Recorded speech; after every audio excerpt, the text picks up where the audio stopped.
자, 그럼 먼저 미국은 어떤 생각을 가지고 있었는지 살펴보도록 하겠습니다. 자, 여기에서 여러분들 이제 저희가 미국의 생각을 읽을 문장을 같이 함께 만들 건데요. 수업 들어가기 전에 저랑 하나만 약속해 주세요. 여러분들이 이제부터는 내가 뉴스의 앵커가 됐다고 생각하고 읽어주셨으면 좋겠습니다. 왜냐면 여기서 쓰는 단어들이 뭐 국무장관, 국무부 이런 단어들이 마구 나오기 때문에 일상생활에서 우리가 기회가 없으면 잘 쓰지 않는 단어들이잖아요. 그것도 영어로 여러분들이 말을 할 수 있는 기회를 주는 거기 때문에 이 문장들을 읽을 때에는 좀 더 여러분들이 내가 I'm the anchor of CNN 이렇게 생각하시고 읽어주시면 됩니다. 아셨죠? 특히 또 이게 이제 미국의 이야기를 하고 있는 거니까 내가 마치 미국 언론사의 앵커가 된 것처럼 여러분들이 이야기를 보도한다고 생각하고 읽어주셨으면 더 좋겠습니다. 그런 마음을 갖고 내가 어떤 내용을 읽어야 될지를 살펴보도록 하겠습니다. 조지 오웰의 동물농장과 1984는 공산주의를 심리적으로 공격하는 점에서 국무부에 대단히 가치가 있다라고 국무장관이 이야기를 했대요. 1951년 4월에 이런 이야기를 했고요. 누가 이야기를 했냐면요. Secretary of State, the Secretary of State, the Secretary of State, 바로 국무장관이라는 뜻입니다. 항상 더 붙여주셔야 되는 거예요. The, 대문자 하는 것도 꼭 잊지 마세요. The Secretary of State 이라고 이야기를 하는 거고요. 명칭이 먼저 앞에 온 다음에 그리고 나서 이름을 붙이는 겁니다. Dean Ashton, Dean Ashton 이라고 읽으시면 됩니다. 그래서 1951년도에 이 국무장관이 이렇게 이야기를 한 거죠. 자, 그러면 어떤 이야기를 했는지를 저희가 찬찬히 영어로 바꿔보도록 하겠습니다. 자, 보도록 하죠. 동물농장과 1984는 공산주의를 심리적으로 공격한다. 그런 이유로 미 국무장관 딘 에치스는 이 소설이 국무부에게 가치가 있다고 말했다. 완전히 우리가 많이 보는 하나의 기사의 문장과도 같죠. 그러니까 여러분들이 이 문장을 읽으실 때는 특히나 더 아주 정확하게 신뢰도 있게 전달하는 앵커처럼 읽어주시기 바랍니다. 먼저 첫 번째 문장입니다. 동물농장과 1984는 공산주의를 심리적으로 공격한다라고 이야기 나왔습니다.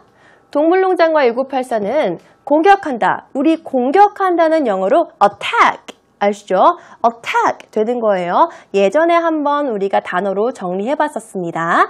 자, 그러면 공격한다라고 이야기되어 있는데 누구를? 공산주의라고 이야기했어요. 자, 우리가 좀 전에 커뮤니스트라는 단어를 배웠는데 그 단어는요. 공산주의 사회를 이야기하는, 다시 말해 사회를 수식하는 형용사 역할을 하는 단어예요. 그러면 여기에서 그냥 공산주의라고 이야기하는 거는 이 자체가 명사가 되는 거죠. 그렇기 때문에 여기에서는 communism이라고 이야기를 하는 겁니다. 아셨죠? communism과 communist는 달라요. 그래서 communism이라고 이야기하는 거고요. 공산주의 사회를 어떻게 공격한대요? 심리적으로. 심리적은 영어로 psychologically. 발음 잘 보세요. psychologically 라고 읽으시면 되는 거고요. 신체적으로 라고 이야기하고 싶으면 physically 라고 하시면 되는 거예요. 그러면 우리가 체육을 영어로 뭐라고 했었죠? physical education 이라고 이야기하는 거죠. 신체의 교육이기 때문에 physical education이고요. 그 단어는 신체의 이름을 가지고 있어서 physically, 신체적으로, 우리가 이야기하는 심리적으로는 다른 이야기죠.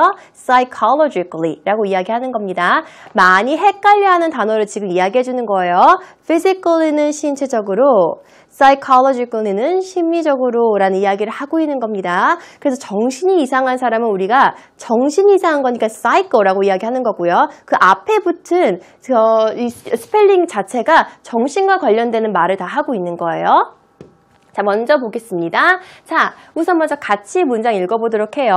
앵커같이 또박또박하게 읽으셔야 되는 거예요. 시작! Animal Farm in 1984 attacked the communism psychologically. One more time.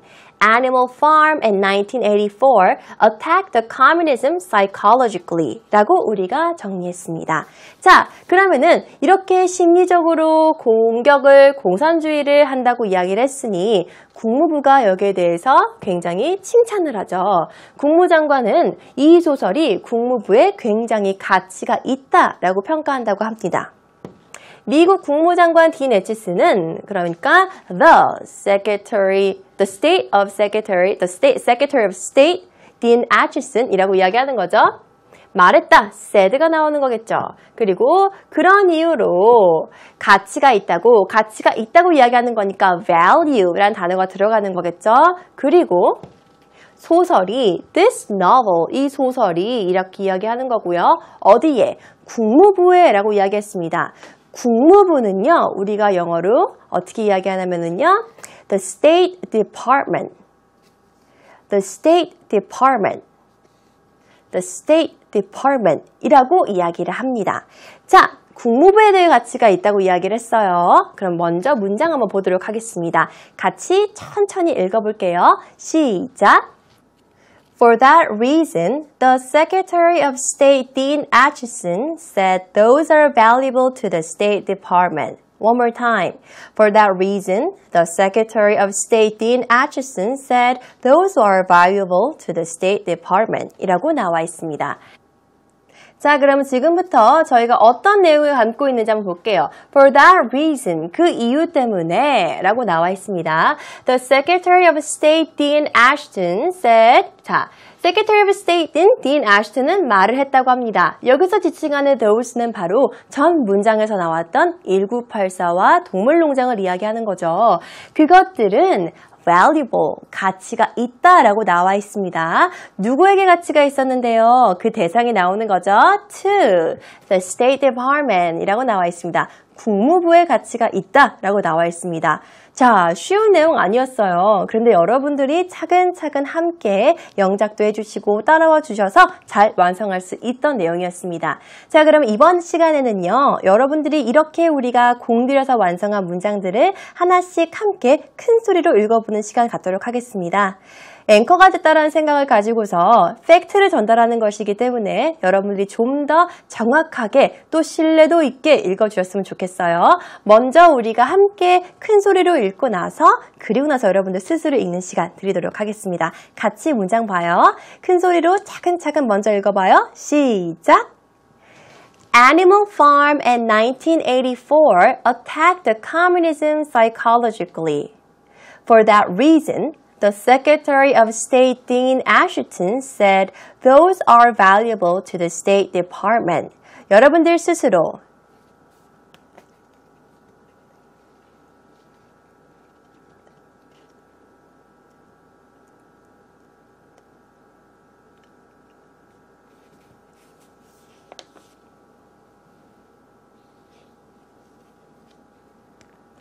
잘하셨습니다. 자, 여러분이 언제 이런 단어가 많이 들어간 단어를 말로 해서 읽어보겠어요. 그러니까 지금 제가 기회를 마구 드릴 때 여러분들이 큰 소리로 자신감 있게 화이팅 하면서 읽어주셔야지만 여러분들이 원하는 영어를 구사할 수 있을 겁니다. 그리고 여기도 굉장히 고급스럽게도 뭐 국무장관, 국무부 이런 것들 많이 나오잖아요. 발음 익숙해지면서 많이 읽어주시면 도움이 더 많이 될 거예요. 자, We looked into the United States sides. 우리는 이제 미국 파트를 봤습니다. 이번엔 Let's move into the British. 영국으로 한번 건너갈게요. 잉글랜드로 한번 건너가 보겠습니다.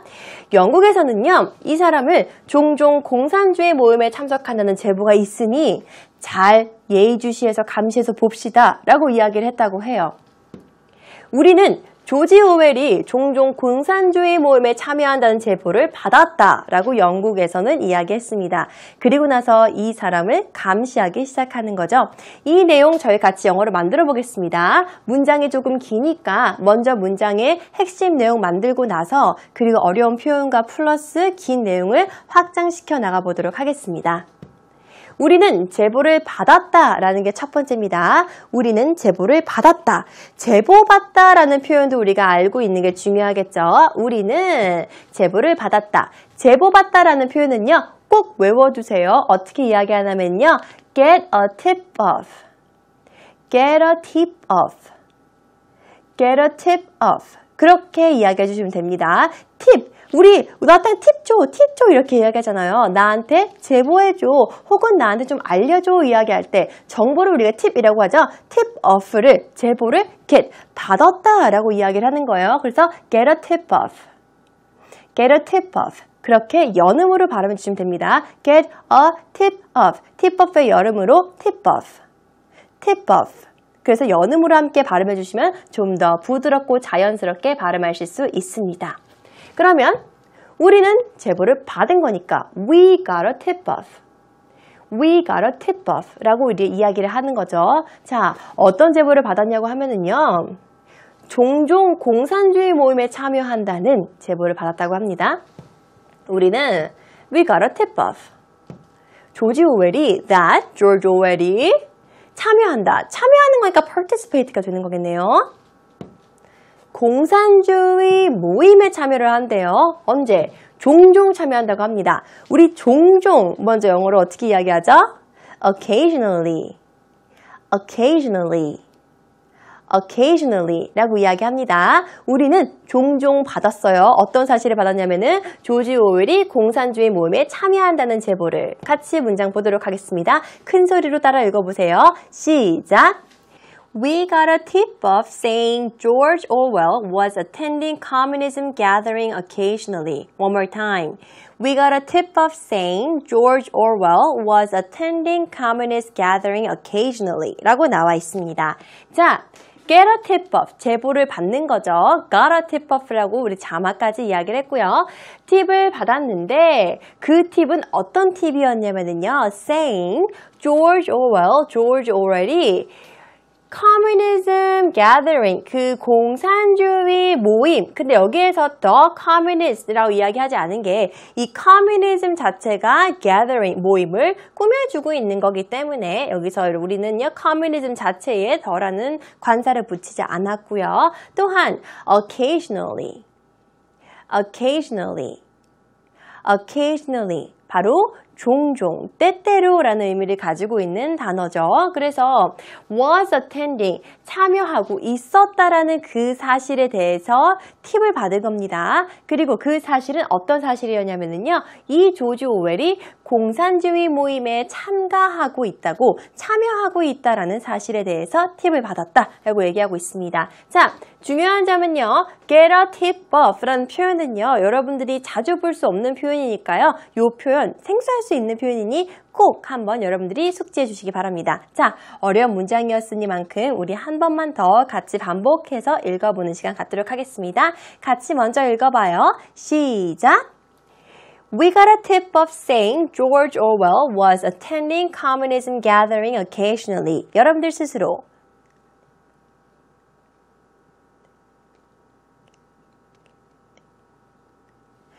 오케이, 잘하셨습니다. 이후로 조지 오웰은요. 위험인물로 분류가 되면서 사람들이 감시하기 시작합니다. 이 내용도 저희가 함께 영어로 차근차근 만들어 볼게요. 분류됐다라는 표현도 중요한 거고요. 감시받다라는 표현도 중요하고요. 무시했다라는 표현이 중요한 겁니다. 이 세 가지 표현도 여러분들 잘 유념하시면서 한 문장씩 완성해 나가보도록 하겠습니다. 조지 오웰은 위험인물로 분류됐다라는 표현이 첫 번째입니다. 조지 오웰은 분류됐다. 어떻게 분류된 거예요? 위험인물로 분류된 거죠. 자, 그러면은 조지 오웰이 분류됐다라는 표현 먼저 분류는 우리가 classify라고 이야기를 해요. 뭘로? 위험인물로 라고 이야기했습니다. 먼저 큰 소리로 같이 읽어볼게요. 시작! George Orwell was classified as a dangerous man. George Orwell was classified as a dangerous man 이라고 나와 있습니다. 조지 오웰은 was classified, 분류되어진 거죠. 다른 사람들에 의해서 그가 분류한 게 아니니까 어떻게 위험한 인물이라고 dangerous man 이라고 분류되어졌다고 이야기했습니다. 이렇게 위험한 인물로 분류되어지고 나서 어떤 일이 일어나죠? 감시받았다라고 이야기했습니다. 자, 우리가 누군가에게 감시받다라는 의미로서는 영어로 이렇게 표현할 수 있습니다. 감시받다는요, 영어로 be under observation. be under observation 이라고 표현할 수 있습니다. 그래서 얘도 he was under observation. He was under observation. 여기 비동사가 들어가는 자리가 되는 거죠.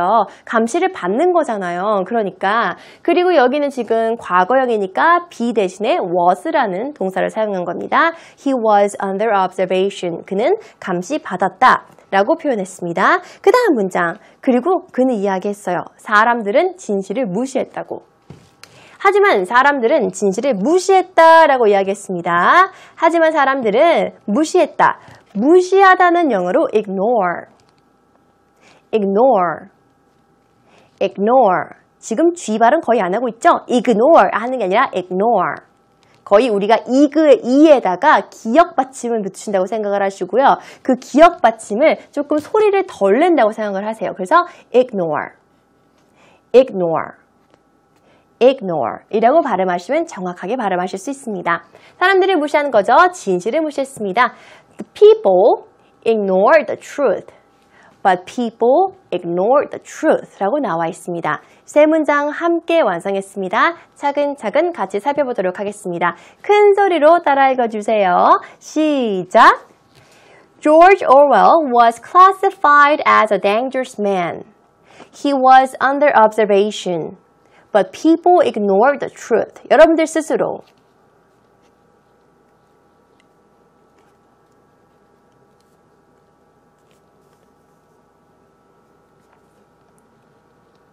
오케이, 잘하셨습니다. 자, 그러면 사람들은 과연 어떤 진실을 무시했던 것일까요?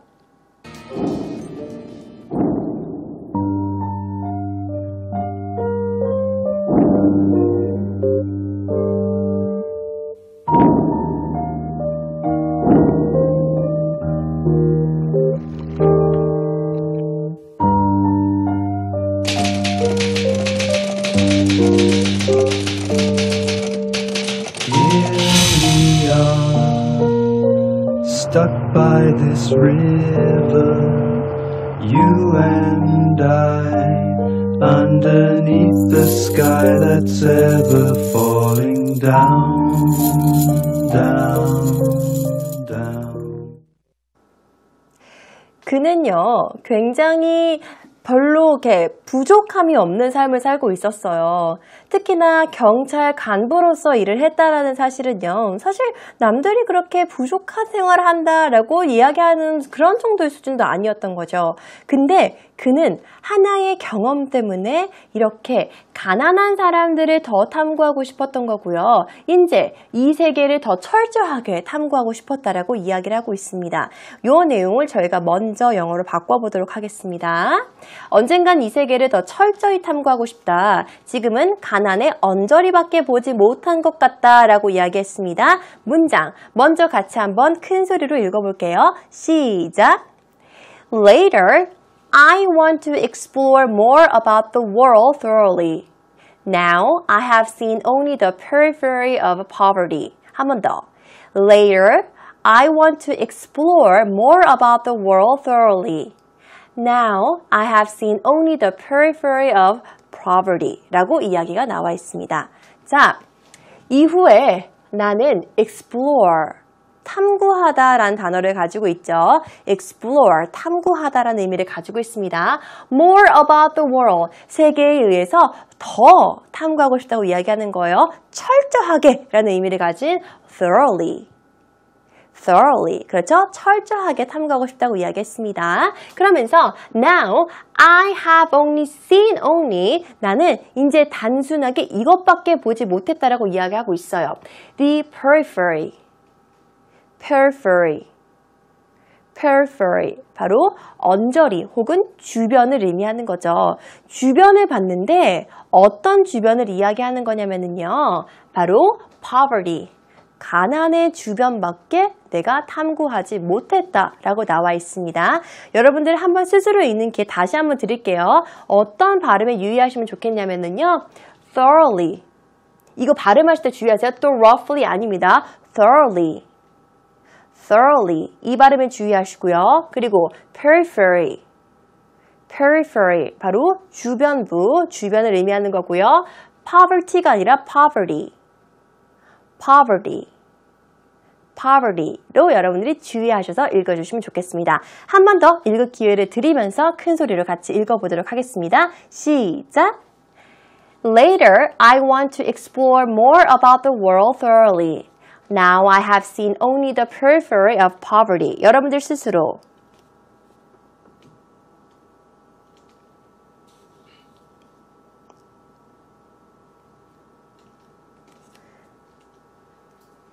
오케이, 잘하셨습니다. 그러면서 그가 진실을 찾기 위해서 어떤 결정을 하죠?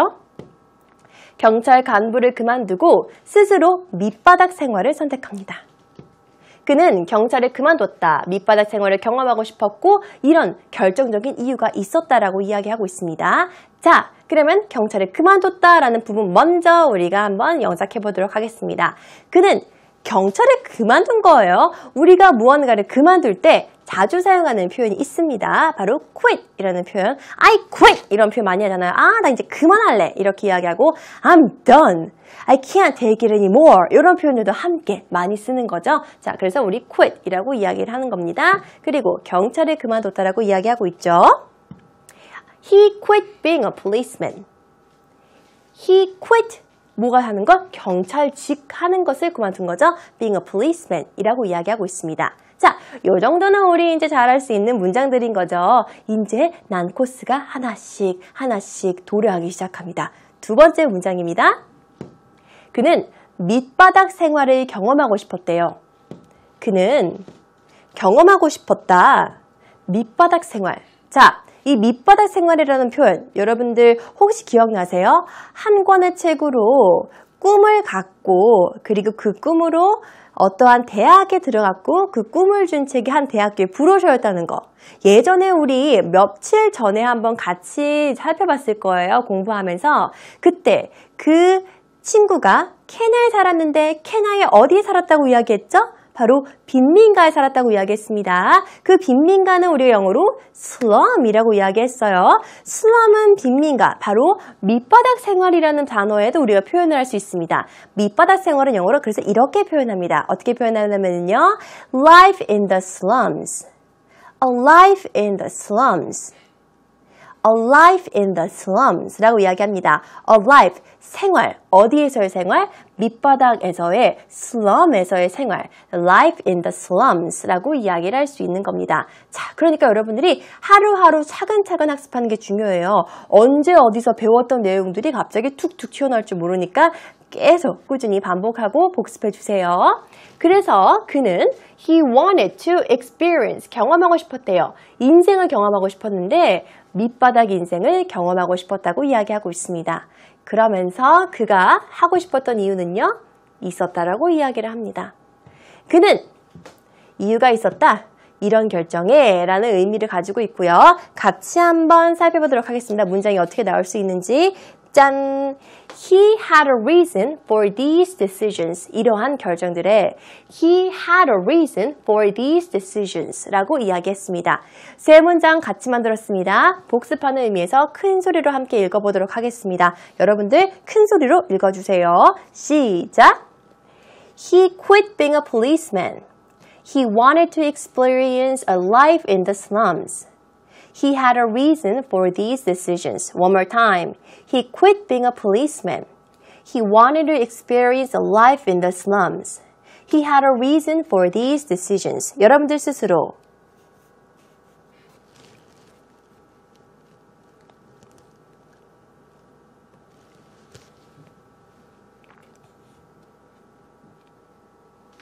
Alright, 수고하셨습니다. 자, 그러면은요, 그가 어쩌다가 이런 결정을 하게 됐는지, 그리고 어떤 경험 때문에 그랬는지를 우리가 이야기해 볼 텐데요. 지금부터 우리는 그가 미얀마에서 어떤 생활을 겪었는지에 대해서 이야기해 보도록 하겠습니다. Down, ever falling down.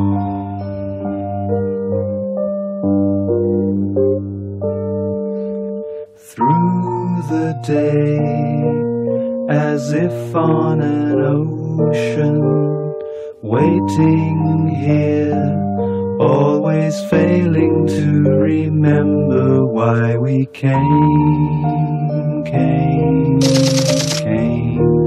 I wonder why we came.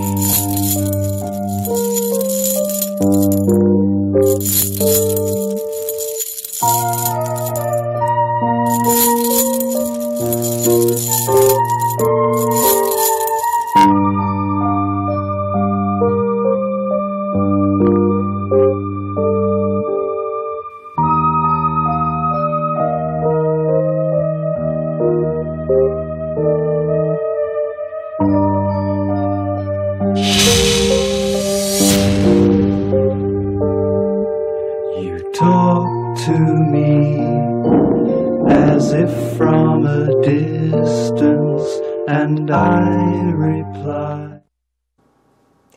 그가 이렇게 결정을 하게 된 가장 결정적인 소설입니다. 사실 이건 소설이라기보다는 수필에 가까운 책인데요. Shooting an Elephant 이라는 그런 책입니다. 그런 수필의 제목입니다, 사실. 그래서 제가 이 소설에 대해서 짤막하게 이야기를 해주자면은 제가 처음에 영어 배울 때 영어를 너무너무 잘 쓰고 싶었어요.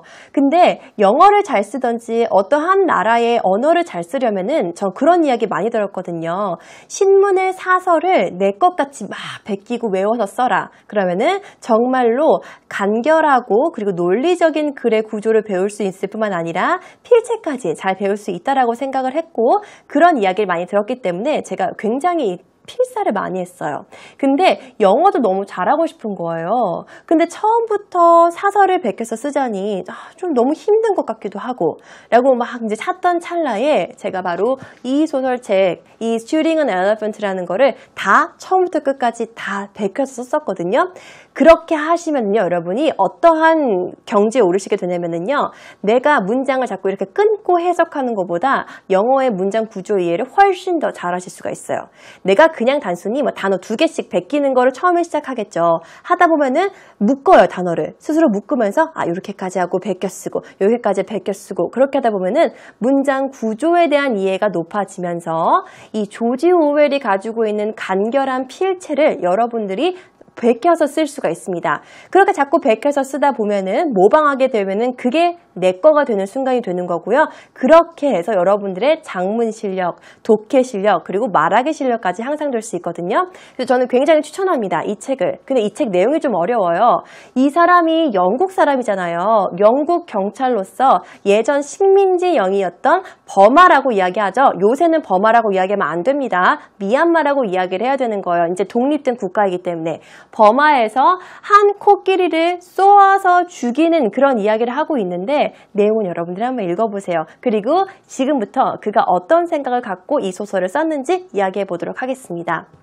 소설은 이런 이야기가 나와요. 같이 먼저 읽어볼게요. 시작! He wears a mask and his face grows to fit it. He wears a mask and his face grows to fit it 이라고 나와 있습니다. 소설에 나오는 문장을 그대로 가지고 온 거라서 그는 이라고 이야기해요. 그가 이야기하는데 그는 마스크를 쓰고 있는데 그 마스크에 그의 얼굴이 자라서 마스크에 맞춰진다는 거예요. 다시 말해 환경이 진짜 중요하다는 거죠. 환경이 사람을 만든다라고 이야기를 하는 겁니다. 자, 그러면 이 사람은 어떤 계기로 이러한 소설을 썼는가요? 바로 부당한 권력으로 인간이 인간을 억압하는 상황을 보고 이러면 안 된다라고 생각을 해서 이 소설을 썼고요. 이 수필을 썼습니다. 내용 같이 한번 읽어볼게요. 큰 소리로 차근차근 따라 읽어주세요. 시작! I saw one slave being executed, but that slave is a human just like me. Back then, I didn't know what it meant to destroy a conscious human. But humans cannot suppress other humans by using unjust power 이라고 나와 있습니다. 나는 하나의 노예가 being execute 바로 처형하다라는 의미를 가지고 있습니다. 그러면 여기는 being execute 이라고 이야기했으니까 수동태죠. 처형당하는 걸 봤어요. 그리고 나서 but that slave is a human just like me. 나와 같은 똑같은 인간이었다 라고 이야기하고 있습니다. Back then, I didn't know what it meant. 그때는 내가 어떤 의미인지 잘 몰랐다 라고 이야기하고 있어요. 뭐가 어떤 의미인지 몰랐냐면요. To destroy. Destroy. 바로 파괴하는 겁니다. 파괴하는 게 어떤 의미인지 몰랐는데 무엇을 파괴했는지 대상이 나옵니다. Conscious. Conscious. 바로 의식 있는 사람을 파괴하는 게 어떤 의미인지 몰랐다고 이야기하고 있습니다. 그러면서 humans cannot suppress. Suppress. 바로 억압하다는 의미죠. 억압할 수가 없대요. Other humans by using unjust power. Unjust power. 부당한 권력을 사용해서 남이 남을 타박할 수 없다라고 이야기하고 있습니다. 자, 이렇게 돼서 이 이야기를 계기로서 Shooting an Elephant라는 수필을 쓴 거죠. 우리 마지막으로 한 번만 더 정리하는 의미로서 읽어보도록 할게요. 시작! I saw one slave being executed, but that slave is a human just like me. Back then, I didn't know what it meant to destroy a conscious human. But humans cannot suppress other humans by using unjust power 이라고 나와 있습니다. 그는 이렇게 생각했다고 합니다. 그리고 나서 수필을 썼고요. 오늘 내용 조금 무거울 수도 있었겠지만 여러분들이 이 작가의 생각과 어떤 배경에 있었는지를 알면 잘 소설을 더 읽어낼 수가 있겠죠? 팝 퀴즈 남아 있습니다.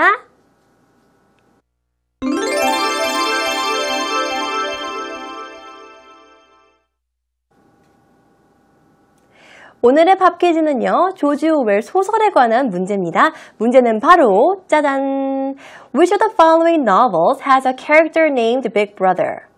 Which of the following novels has a character named Big Brother? Number 1, Animal Farm. Number 2, 1984. 정답 알고 계신 친구들은요. 저희 홈페이지 게시판에 오셔서 정답 꼭 남겨주시기 바라고요. 오늘도 수업 들으시느라고 정말 수고 많이 하셨습니다. 우리 다음 시간에 또 만나요. See you later. Bye bye.